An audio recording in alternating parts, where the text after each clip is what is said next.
ঘূর্ণিঝড় রেমাল একবারে সব কিছু লন্ডভন্ড করে দিয়ে গেছে। ঘরের ভিতরে পানি জমে গেছে। সকালে উঠে দেখি সারা রাত তো অনেক ঝড় হয়েছে, তারপর আবার বাতাস তার ভিতর তো কারেন্ট নেই। সকালবেলা ঘুম থেকে উঠে তারপর একেবারে সকাল, এখন বাজে হচ্ছে 5:30।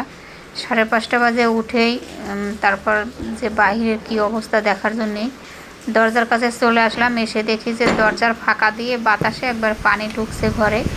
আর দরজাটা খুলেই এই যে আমিও দেখলাম আর আপনাদের কিন্তু ফার্স্টে দেখলাম, দেখেন কি অবস্থা।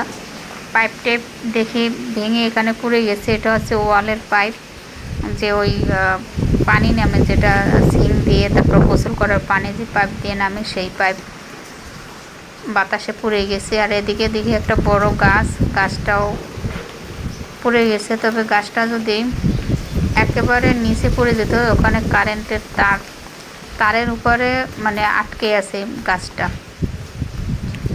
যদি একেবারে নিচে তার ছিঁড়ে পড়ে যেত তাহলে তো কারেন্ট তো আর থাকতো না। কিন্তু কারেন্ট তো এমনিতেও নেই, তারপর তারটার ছিঁড়ে গেলে তো আরও অনেক সমস্যা।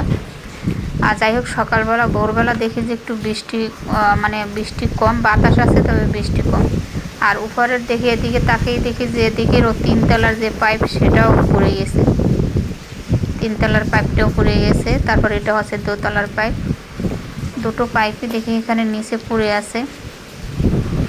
আর রাত্রেবেলা ঘুমাইছি তো অতটা ঘরের ভিতর টের পাওয়া যায় না। বিল্ডিংয়ের ঘর, জানলা বন্ধ করার পর কিন্তু বাতাসটা অতও আমি টের পাইনি।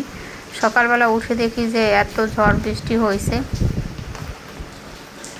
তবে এই গাছটা যদি পড়ে যেত তাহলে তো কারেন্ট তো আসার ঠিক না করা পর্যন্ত কারেন্ট আসতো না। যাই হোক, এখন ওই পানিগুলো আমার কাচতে হবে। আর এদিকে বাড়িতে তখন তো যোগাযোগ করতে পারিনি, পরে যোগাযোগ করার পরে আর নেটওয়ার্ক তো একেবারে নেই সিমে, কল কারোর সাথে যোগাযোগই করতে পারি না।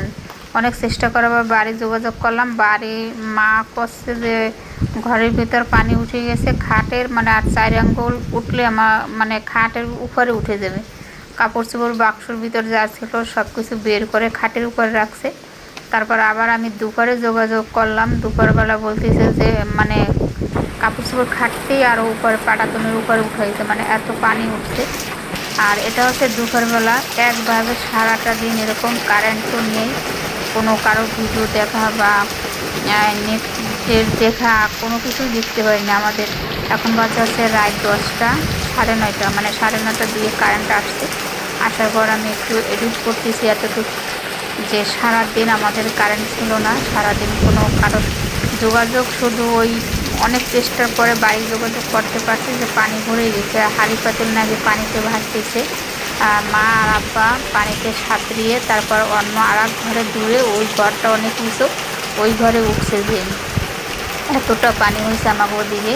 আর আমি যেখানে বাড়ি করতেছি, আমার নতুন বাড়ি, সে জায়গায় আমি সকালে ভোরে একবার যোগাযোগ করতে পারছিলাম যে গাছটা একবারে ভেঙে গেছে। আর আমার ঘরের ওখানে তার কথা মিস্ত্রি যে আমি দেখবো যে কী অবস্থা, কিন্তু তারপর আমি কারোর সাথে আর এই পর্যন্ত যোগাযোগ করতে পারিনি। কারো সিমে ফোন দিলে কলই যায় না, নেটওয়ার্ক নেই একেবারে। আর যাই হোক, যদি আজকে রাত্রে একদম এই রেমাল কমে যায়, ঝড় কমে যায়, সকালবেলা আমি গিয়ে দেখবো যে আমার ঘরের কী অবস্থা। সারাটা দিন একই অবস্থা। জানি না কত মানুষ যারা গ্রামের বৃষ্টি বেশি হয়েছে ওরা কীরকম কী আছে, আল্লাহই ভালো জানে।